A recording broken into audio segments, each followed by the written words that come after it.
Oh no, I have an emergency. That's right, a sewing emergency. There's a Ren Faire this weekend that I'd like to make something for. Do I have time? Let's try.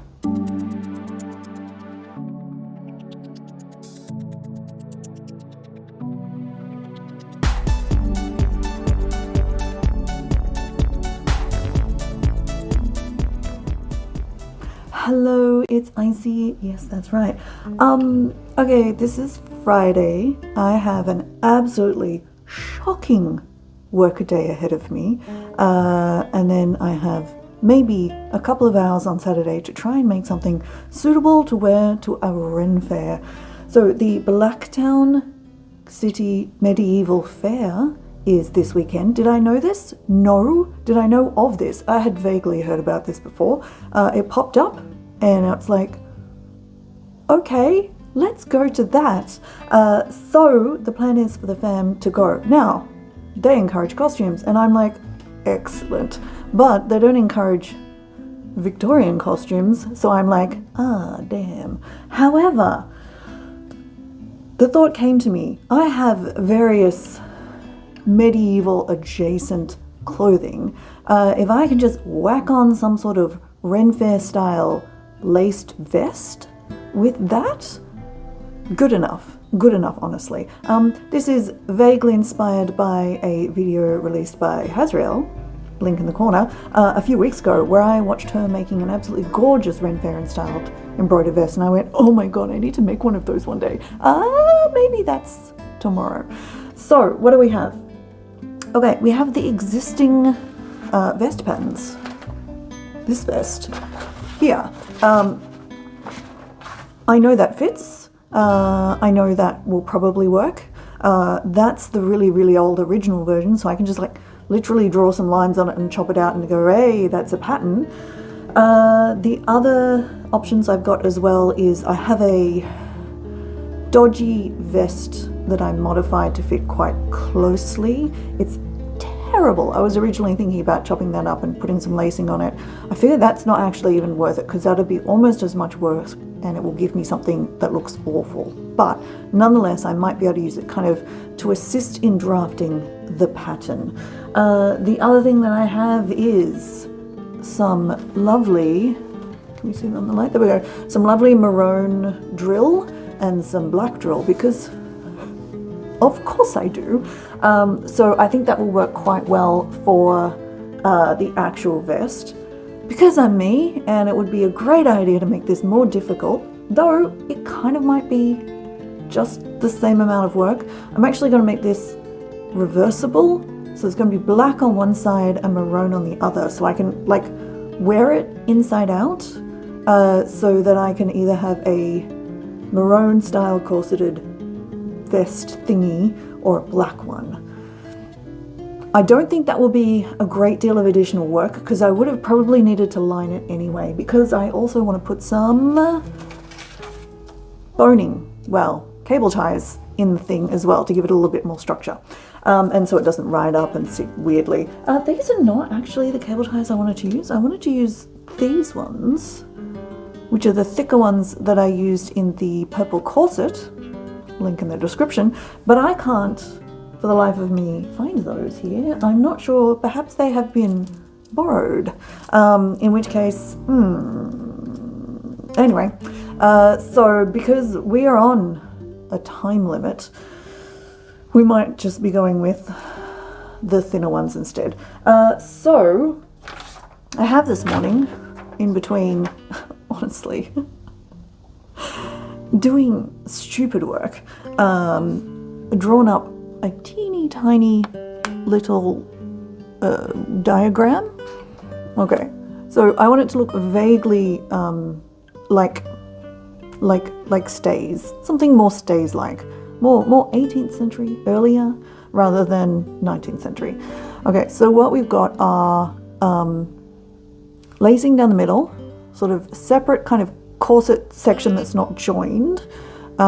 Gonna have some boning on either side of the eyelets, which honestly I am just gonna probably use punching eyelets because I don't I won't have time to do, like, I know hand-bound eyelets is more appropriate for clothing as opposed to a corset. Do I have time? I do not, so we'll probably just do the other ones. Then I'm going to have some boning that goes from the points here down to the front, sort of just next to where the other boning goes on either side. So 2 diagonally down to there, and then another 2 sort of under the armpit to the top of the hip. If I put some on the back, it probably will just maybe be in any of the back darts. That might be sufficient for the back.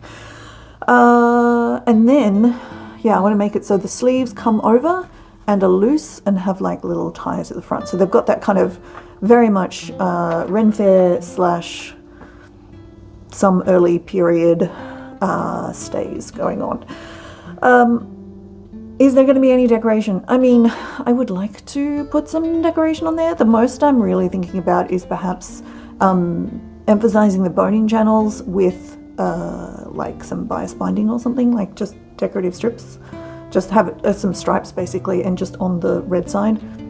We'll see. The other thing, if I make it in such a way perhaps that the boning can be pulled out, and then later on I can possibly add additional decoration, embroidery, something along those lines. That would be a good idea too. So that's the plan. So what I'm going to do is go away and work for the rest of the day, probably until at least 8 p.m. Please wish me luck. Far out is not the word I was saying in my head then. I'd just like you to know. And then tomorrow morning on Saturday, see if this can be pulled together. If you never see this video, this didn't happen.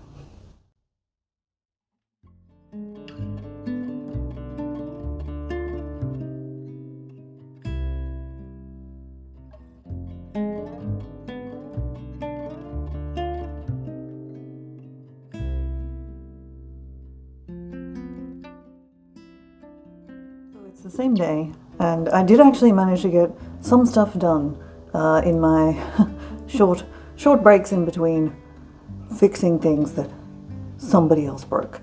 Okay, so yeah, went with chopping down my existing pattern, and it's fine. It's fine. It's pretty good in profile. I think I could get a little more lift. I'm not sure. I kind of need it to something here. I need to kind of maybe drop down a little bit more at the back so it can counteract and sit a little better at the front. I just need to take out, sort of fold back in these edges here in order to have some gap down the front for the lacing. The shoulders are fine. Once they're hemmed, it'll all get slightly narrower, which I think will be a better look. I like the shape of the front here very much. I think that's pretty good. So the back, I think I just need to like reduce the height of the square a bit. It's sitting fine. I just think it could come down probably sort of to about there basically. So that would still be nominally above. I mean, I'm wearing it's very cold here today, so I have a sleeveless singlet / vest thingy on underneath, and sort of that level there, that's about where that would sit. Actually, I've put some pins in, so I think I'll drop that down to about there, and I think that will be better. So the one other thing is, so all these seams here are vertical, which is just how it was on the pattern basically, because the pattern had vertical seams, so I just chopped it through and added it in. This whole thing would look much better if those seams were diagonal. So I can't believe that I'm sitting here saying to you, yes, despite the fact that I've now got, I mean, I still have about that 5 hours tomorrow to finish this, but even though, yeah, I'm full on going to modify the pattern so that those seams are diagonal. So I think what I'll do is rather than this seam here coming like this, I think I'll take it here to the outside and then bring it down, possibly actually to this same point here. I don't think I want to bring it over. I think I'll take it to here where the bottom of the existing seam is and then take it to the outside. The advantage of that is that makes a perfect spot for a boning channel, actually. It's like designed for it, just about. So yeah, I think that's the plan.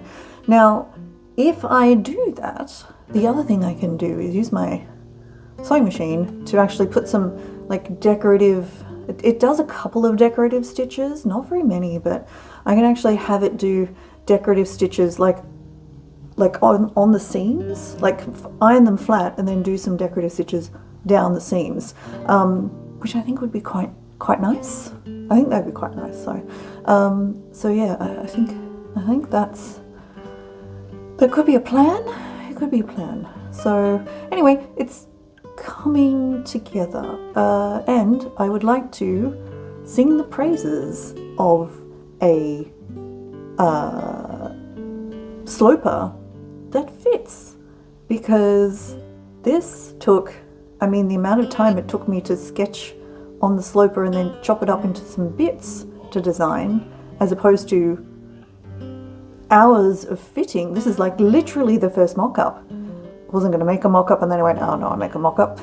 So yeah, basically I would suggest that you get hold of a book that allows you to put together a sloper to your measurements, and it will make your sewing life amazing, very possibly. So yeah, so the next part of this, change this up so the pattern sits a little better, has some nice dramatic lines, and then I guess we're gonna cut it out of the real fabric?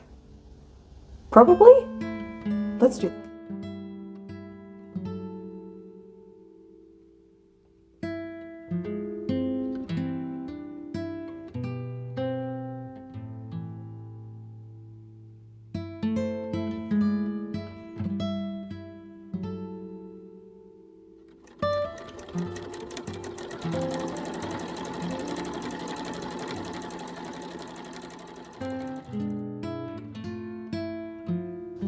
So it's the morning of the medieval fair.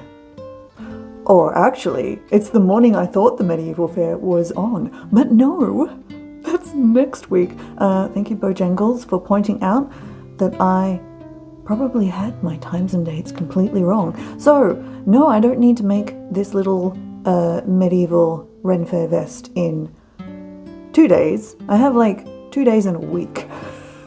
So just wanted to give you a little progress update, and also why this is all taking so much longer in the video than it looks like I should have time for. So it's going great. It's going really nicely.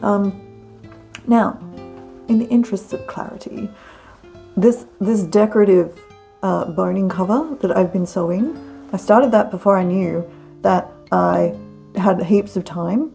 This was going quite slowly. Unpicking didn't help. I actually had to spend a whole section unpicking this beautiful decorative stitching because I'd sewn that on the inside. So that wasn't fun. I didn't actually record that part of it because I was just like, oh my god, I don't have time for an hour to unpick all this. But I do, and did.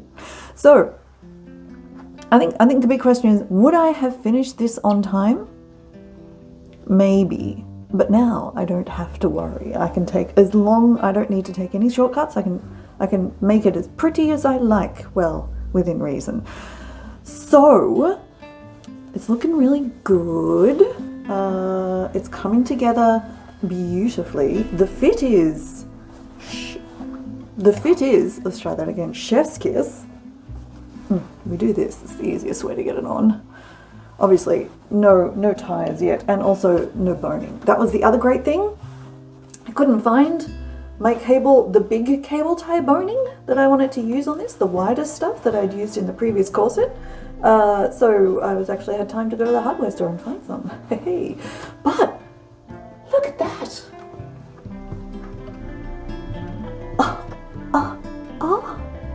It's looking fantastic. So the plan is now, oh, are these too short now? I'm sure they were the right length. So next steps are a bit more decorative, fancy machine stitching, but I'm going to do black sort of in around the gaps, sort of outlining kind of the squares here. That's the plan there. I'm going to iron under and tuck under the seams and then use that decorative stitching to actually anchor it down. I need to just calculate and check because some of this, it's like, for example, this decorative stitching for some reason is not lining up with this decorative stitching, and it should be perfect, and it's not. So ditto this one as well. So I might need to do some sort of slightly rigged fancy way of getting my black decorative stitching on the red side without interfering with it on the black side. We'll work it out. It'll be fine. It'll be fine. We'll sort something out. It'll be no problem. Then, so the idea is do big squares basically around like this, but not go over these sections. So they'll be tucked up and in, sort of in, and then I'll slide the bones in, and then I'll just finish off the bottom of the boning channels by hand. And then that'll be the body done. Then after that, it's the eyelets. And I think because now I have time, except I also have a terrible work week coming up, I'm going to do them by hand. Maybe. I'm not sure how many eyelets I need. Obviously I need 4 here for the top of the straps. And then I'll need, I don't know, like I guess 8 or 10 down the front. I haven't really worked that out. Probably something. So I might just do these ones here first, work out how long that takes, and then decide what I'm doing. If nothing else, so the eyelets, I do have black eyelets, but they're silver on the back. So it's kind of like if I put eyelets in, eventually, if I want this to be actually double-sided, I would actually have to cover them anyway. So it's really a time thing. It's like, do I put eyelets in now and cover them later by hand, or do I just do them by hand now? So we'll do some tests and see how long it takes. Certainly if I can finish the rest of the body this morning, we're on track. So I have more time now, so it's going to get fancier. Obviously, because that's how I roll. So let's get going.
This has turned out really so very nicely. Pretty good. Pretty good. Absolutely hellacious doing hand-bound eyelets. I never want to do it again. It was awful. I got quite good at it by the end, but it was absolutely the worst job. I mean, I was going through at least 3 layers of material because I did actually kind of add additional reinforcing in behind each of these, and I'd never done them before. My fingers were ruined, I say. I wouldn't have been helped by a thimble. It was just the straight up, just actually pulling through. I got stabbed. Anyway, is the result worth it? I mean, it's good. It has a disadvantage in that the holes in each of the eyelets is really small. So I actually need to like load the ribbon onto a needle and then sew myself into this. Just a bit of a downside, honestly, just a little bit. In general, it's fine, but you know, there's some small problems with actually doing hand-bound eyelets, which I will keep in mind for the next time I make something. But changes to the pattern. How good does this look? Oh my god, it's kind of perfect. The nice thing is because this is all based off my standard pattern, I'll be able to take these lovely diagonal lines and move them into another vest, of course, at some point. And I'll be able to take those, lovely dynamic lines into other clothes that I make, which will be beautiful. The decorative stitching on the cable ties thingies, great, love it, perfect, looks wonderful, super happy. The one problem I have with this is it's a little bit small, it's a little bit big. As you can see, it's just like laced completely closed. When I was trying this for size and I was just kind of grabbing it and pulling it in, I was keeping like a good gap of this much. I don't know where that gap went. And if I'm not wearing large bulky shirts like I am now because it's winter, and if I wanted to wear it with something lighter, it would be even a bit too big. So one thing I'm contemplating doing is actually right down the back, because that's a single panel. I could actually take a seam out of the back, and then I could cover the seam with another one of these kind of decorative strips. Not worry about boning it because it doesn't need it there, but that way I could actually just kind of yoink the whole thing round to the back, and just make it like a little bit smaller. Because yeah, it's not, I mean, it's close fitting, but it's not like skin tight, if that makes sense. And I was kind of more aiming for skin tight actually. So originally I said maybe I'd be able to use this design to take it into making another corset pattern from scratch. I will need to take that into account in that will actually need to be taken in further if I want to do that. So that was a little surprising. So very, very happy with how this looks. If we still get to the medieval fair on the weekend, I will have some pictures and some videos in here, I hope. One of the kids is sick, so you know, we see how that goes. But thank you so much for watching. This is maybe one of the shorter things I've made, though I still did manage to make it go longer than it absolutely needed to be, but that's okay. I had a lot of fun. Have you ever wanted to make a fantastic little medieval costume, or at least a little bit of a medieval costume? Let me know in the comments if you have. Thank you so much for watching. You can follow me here on YouTube if you haven't, and thank you very much if you've subscribed. You can follow me at Instagram, where I do post little bits of sewing stuff, and Mastodon if that's your vibe. Thank you so much for watching, and I will talk to you next time. Bye.